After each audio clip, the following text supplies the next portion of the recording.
অভিযোগ পাল্টা অভিযোগে জমে উঠেছে ত্রয়োদশ জাতীয় সংসদ নির্বাচনের প্রচার।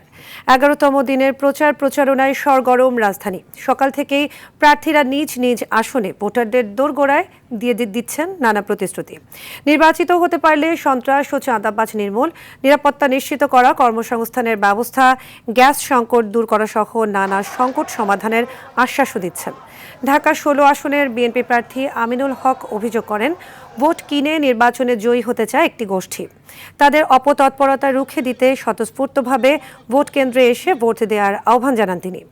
ঢাকা 4-এর 11 দলীয় জোট প্রার্থী জামায়াতের সৈয়দ জয়নুল আবেদিন 24-এর গণ অভ্যুত্থানের শক্তিকে কাজে লাগাতে 11 দলীয় জোটের প্রার্থীদের জয়ী করার আহ্বান জানান। বিভিন্ন উস্কানিমূলক কথা বলছে, যারা ঘরে ঘরে গিয়ে বিকাশের নাম্বার নিয়ে যাদেরকে টাকা দিয়ে ভোট কেনার চেষ্টা করছে, যারা এনআইডি নাম্বার নিয়ে গতকালকেও আমি শুনেছি যে গতকালকেও তালতলা বস্তিতে আপনার এনআইডি নাম্বার এবং ছবি নেওয়া হয়েছে, যেটা 2024-এর সর্বস্তরের মানুষের একটা আকুতি ছিল।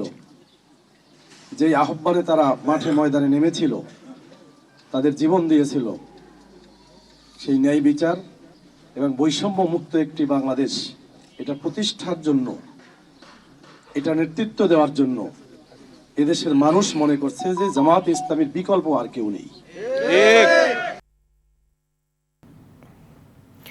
দর্শক, রাজধানীর প্রচারণার খবর জানাতে ঢাকা 8 থেকে সরাসরি যুক্ত হচ্ছেন সহকর্মী সাকিবুর রহমান। সাকিব, গণসংযোগে প্রার্থী এবং ভোটারদের উৎসাহ উদ্দীপনা কেমন দেখছেন? তারা কোন কোন বিষয় নিয়ে আসলে বেশি কথা বলছেন, গুরুত্ব দিচ্ছেন, জানাবেন।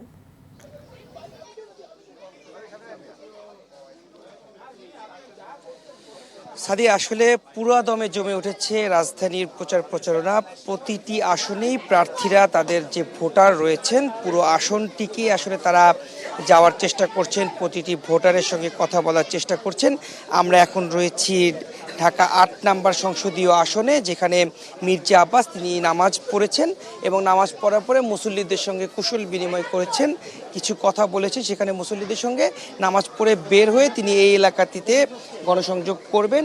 এর আগেও কিন্তু তিনি যখন সকালের প্রথম ভাগে তিনি যখন এসেছেন তখন কথা বলেছেন, তখন তিনি তার যে প্রতিপক্ষ প্রার্থী রয়েছে নাসির উদ্দিন পাটোয়ারি, তার বিষয়ে যখন প্রশ্ন করা হয় তিনি আসলে বলেছেন যে আগে যখন সংসদ নির্বাচন হতো প্রতিটি প্রার্থী তাদের বিপক্ষ প্রার্থীকে সম্মান জানিয়ে কথা বলতো, কিন্তু এখন আসলে সেই বিষয়টি নেই, যার ফলে কিন্তু সেই ধরনের সৌহার্দ্যপূর্ণ যে সম্পর্ক সেটি নষ্ট হচ্ছে।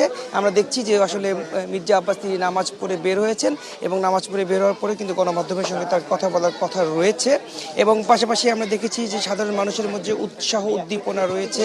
প্রতিটি মানুষ চাচ্ছেন যে আসলে প্রার্থীদের সঙ্গে তাদের যে সমস্যাগুলো সেই সমস্যাগুলো জানানোর জন্য এবং সেই সমস্যার সমাধানের জন্য কিছুটা চেষ্টা করার জন্য, সেই বিষয়গুলো নিয়ে কিন্তু অনেকে বলছেন। তো সব মিলিয়ে বলা চলে যে পুরো দমেই জমে উঠেছে ঢাকা প্রতিটি আসনের নির্বাচনী প্রচারণা এবং পরবর্তীতে সংবাদের মাধ্যমে হয়তো আমরা আরো বিস্তারিত জানাতে পারবো। সাদি, এই ছিল ঢাকা 8 আসন থেকে আমার কাছে সর্বশেষ। ধন্যবাদ সাকিব।